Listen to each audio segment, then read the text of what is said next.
శ్రీమాత్రే నమః. అందరికీ నమస్కారం అండి.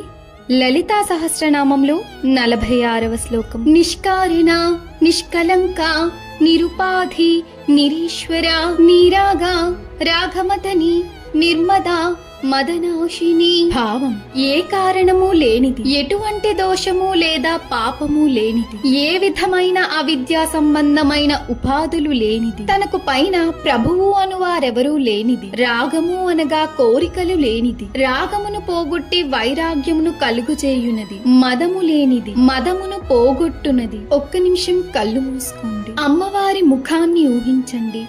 ఆమె కళ్ళల్లో ఆనందం ఉంది. ఆమె ముఖంలో ఒక ప్రకాశం ఉంది. ఆమె పూర్తిగా ఆనందంతో నిండిపోయి ఉంది. ఆ ఆనందం మీలో కూడా నెమ్మదిగా విస్తరిస్తోంది. అది శాంతి కాదు, అది ఆనందం, దైవానందం. నిజమైన ఆనందం కారణం లేకుండా వస్తుంది. మనం చిన్న చిన్న విషయాల్లో ఆనందం కలిగుంటే మన జీవితం సంతోషంగా మారుతుంది. ఈ రోజు మనం కారణం లేకుండా నవ్వడానికి ప్రయత్నిద్దాం. లలిత అమ్మవారి కృప మన అందరిపై ఉండాలని, ఆమె మన జీవితాన్ని ఆనందంతో నింపాలని ప్రార్థిస్తున్నాను. శ్రీమాత్రే నమః.